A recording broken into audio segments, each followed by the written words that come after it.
Good morning, Hampton Roads, and welcome to Virginia's only local real estate investing podcast, where we get to talk about local investors, local deals, and all things local. I'm your host, the founder of the Master Investor Academy, and author of my best-selling book, Work Just Gets in the Way of Making Money, Scott Jelinek. How's everybody doing today? If you have any questions, comments, concerns, properties you'd like to sell, things you'd like to discuss, you can go ahead and text me at 757-699-4227. As well as in 2 days, I still have one spot left.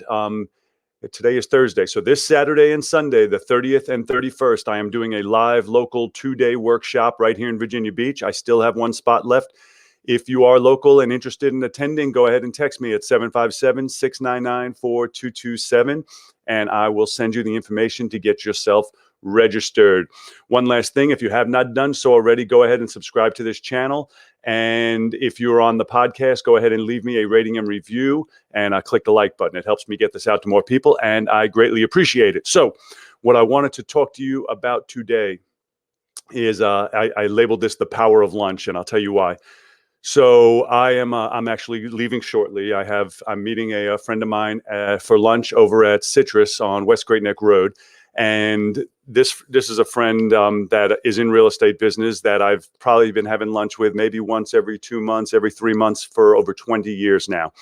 Well, I was thinking about it earlier today when I saw it was on my schedule that we were having lunch today, and I wanted to share an interesting story with you. So go back many years, and this is probably 20 plus years ago when I was first starting out. I remember I got to about 10 properties, and this is way back when I was buying them all non-qualifying assumptions. I was renting them and for almost the exact same amount that my mortgage payment was.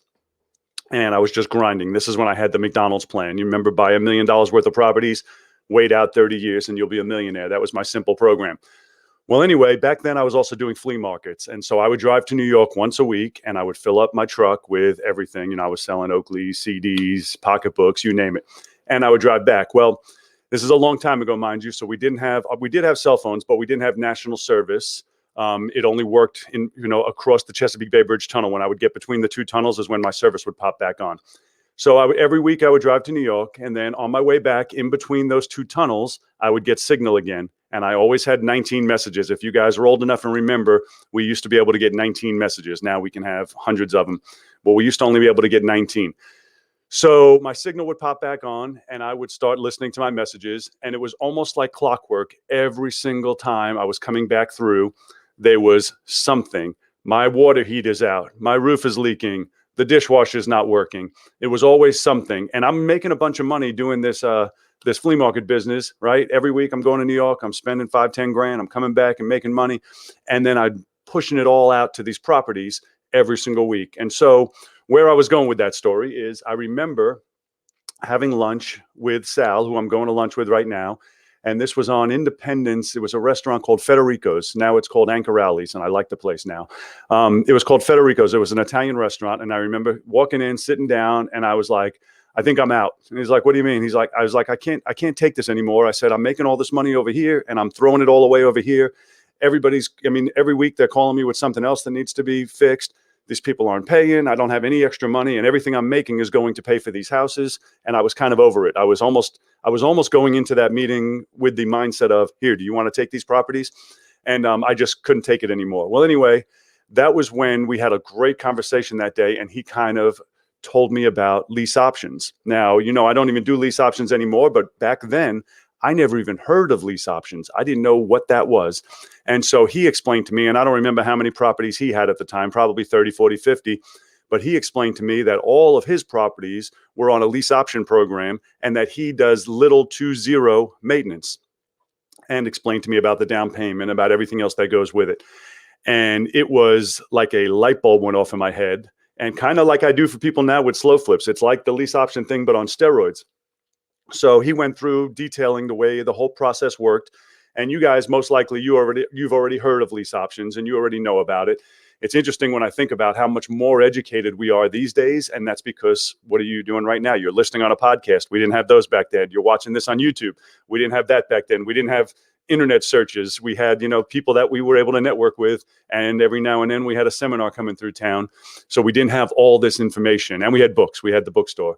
And I still have all those books. But so anyway, so he went and detailed it for me, and I remember I'm writing on a piece of paper. I'm writing down exactly what I got to do, and he said, "Oh, I'll get you this paperwork," and I'm writing down, "Okay, I got to change it. I get this much down, this much a month. They're responsible for the first, and you can make up a number, first $500 of any repair or whatever it may be."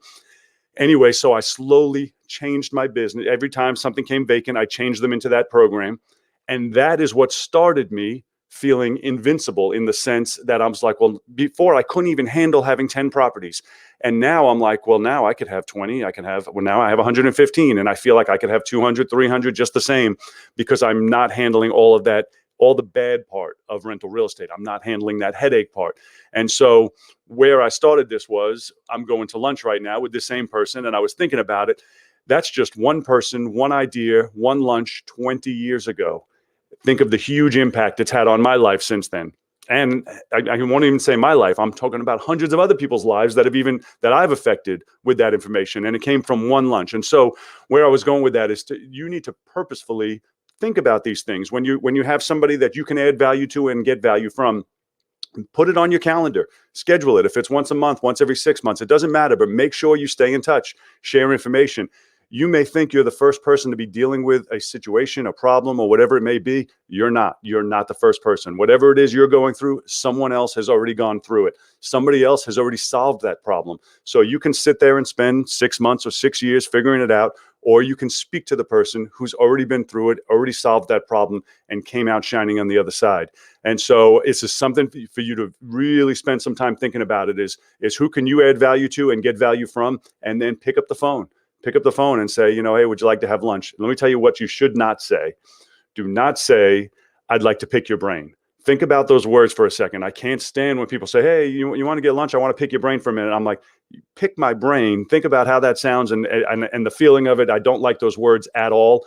If somebody says, I want to brainstorm something with you, I'm all for that. When they say, I want to pick your brain, I'm like, I'm a little busy right now. So think about your words, but also think about who. There's people out there that have gone through whatever you're going through, have been through it, and can help you get to that next level. So think about it. One little tiny piece of advice, one little tiny lunch 20 years ago could have a huge impact on your life moving forward.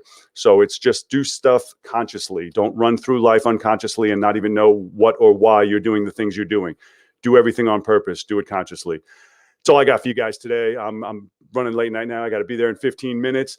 Do something today that your future self is going to thank you for. If you do nothing more, think about what we just talked about and go ahead and dial somebody up or text them and say, hey, I was just thinking about it. If you are interested in getting some lunch, that we can brainstorm some ideas together, whatever it may be. You never know where it's going to lead. Have a great day, and I will see you guys.